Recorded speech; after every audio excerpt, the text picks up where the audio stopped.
MCQs. तो भाई साहब अब हर पेपर में कहीं ना कहीं आपके पास 30 मार्क्स के एमसीक्यूज आएंगे। सर ये एमसीक्यूज कब अटेम्प्ट करने चाहिए, कैसे अटेम्प्ट करने चाहिए, सारी बातें मैं आपके साथ इस वीडियो में करके चलूंगा। मेक श्योर उससे पहले आप वीडियो पे अपनी अटेंडेंस लगा दे, वीडियो को लाइक करके, ताकि ये बाकी सीए स्टूडेंट्स तक भी पहुंच सके। तो सबसे पहली चीज जो आपने एमसीक्यू को लेकर ध्यान में रखनी है, सर कब करने हैं हमको ये एमसीक्यूज, कब अटेम्प्ट करने हैं। तो मैं आपके साथ अपनी स्ट्रेटेजी शेयर करता हूं जिसने मुझे हेल्प किया to score minimum 90% in all the MCQs जो भी थे उस टाइम पे, DT, IDT, law and audit. Sir MCQs में हमेशा सोचता था कि मैं उठाऊंगा आफ्टर 3 बेस्ट डिस्क्रिप्टिव क्वेश्चन, यानी जो आपके 5 डिस्क्रिप्टिव क्वेश्चंस होते हैं उसमें आपके जो 3 बेस्ट डिस्क्रिप्टिव क्वेश्चन है उनको आप सबसे पहले करते हो। 1.5 आवर्स लगा के, 1.5 आवर्स लगा के आप अपने 3 बेस्ट डिस्क्रिप्टिव क्वेश्चंस करेंगे। ठीक है सर, जब आपके वो 3 बेस्ट डिस्क्रिप्टिव क्वेश्चंस हो जाते हैं ना, आपका दिमाग चलने लग जाता है।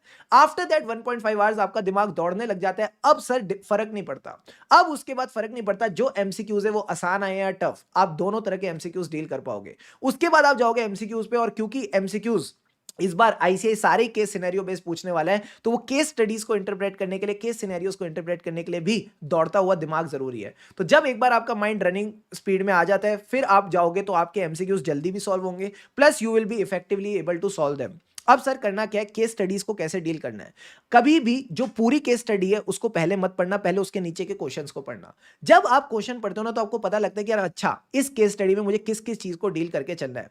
तो मेरी आपसे ये रिक्वेस्ट रहेगी, अगर आप उसको इफेक्टिवली और एफिशिएंटली करना चाहते हो तो मेक श्योर पहले आप क्वेश्चन देख रहे हो, उसके रिलेटेड पार्ट फिर आप ऊपर देखोगे। हम ये एमसीक्यूज के पोर्शन को सर कितने टाइम में कवर कर सकते हैं, अराउंड 30 टू 45 मिनट्स। 30 से लेके 45 मिनट्स में आप अपना पूरा एमसीक्यू पोर्शन कवर कर सकते हो। तो फर्स्ट 1.5 आवर्स में अराउंड आपने अपने बेस्ट 3 डिस्क्रिप्टिव कर लिए, उसके नेक्स्ट 30 टू 45 मिनट्स में आपने एमसीक्यूज कर लिए, उसके बाद जो आपके बचे हुए 2 डिस्क्रिप्टिव है ना, फिर आप उनकी तरफ जाओगे। तो इससे क्या इंश्योर हो जाएगा कि आप पास तो हो ही रहे हो, क्योंकि जब आप अपने बेस्ट 3 डिस्क्रिप्टिव क्वेश्चंस करोगे 42 मार्क्स के, तो 42 में से आपके 30 तो आ जाएंगे, 25 टू 30 मार्क्स तो आ जाएंगे। हाँ सर, 25 टू 30 आ जाएंगे। एमसीक्यूज में भी अगर मैं बात करूं 30 मार्क्स के एमसीक्यूज हैं, उन 30 में से भी अगर आपने चीजों को ठीक से कवर कर रखा है तो आप 30 में से 20 भी आराम से स्कोर कर ही लोगे। तो 20 टू 25 आप एमसीक्यूज में स्कोर कर लोगे, उधर आपने 25 टू 30 स्कोर कर लिया, तो आपके 40-50 नंबर मेरे को नहीं लगता जमा करना कोई टफ काम होगा, नहीं होगा सर। उसके बाद भी 2 डिस्क्रिप्टिव और बचे हैं, तो वहां पे भी 5-10 नंबर और बटोर लेंगे आराम से। तो कहीं ना कहीं पास तो हो ही जाएंगे, और ईश्वर की कृपा रही तो एग्जामिशन भी इजीली आ जाएगी।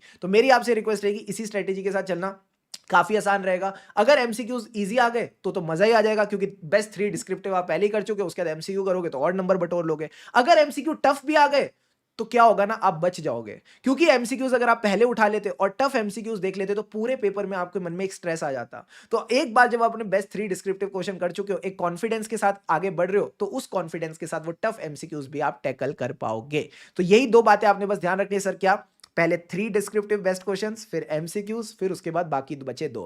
पहले 3 डिस्क्रिप्टिव क्वेश्चंस कितनी देर में करेंगे, 1.5 आवर्स में। एमसीक्यूज कितनी देर में, 30 minutes to 45 minutes, depending upon the difficulty and level of the case studies. ठीक है सर। उसके बाद बचे हुए 2 डिस्क्रिप्टिव क्वेश्चन। एमसीक्यूज करने का तरीका क्या है सर, पहले क्वेश्चन फिर केस स्टडी, यानी क्वेश्चन से रिलेटेड जितनी बातें भी केस स्टडी में दे रखी हैं उनको फिर हम देख के अपने आंसर्स को सॉल्व करेंगे। कई बार ऐसा ही होगा कि क्या पता केस स्टडी पढ़ने की जरूरत भी ना पड़े और क्वेश्चन देख के आपको समझ आ जाए कि अच्छा ये आंसर होना चाहिए। ऐसी रिस्क वैसे एग्जाम में मत लेना, कोशिश करना एक बार उसके रिलेटेड पार्ट क्वेश्चन में देख ही लो, भले ही आपके 10-15 सेकंड एक्स्ट्रा लगे, but you will have a surety कि हाँ मैं सही आंसर दे रहा हूं। So this is all about it. I hope this strategy works for you and कहीं ना कहीं आप भी एमसीक्यूज में धूम मचा सके। इसी तरह लगे रहो मित्रों, बस अपनी जीत पक्की है। All the best, keep going.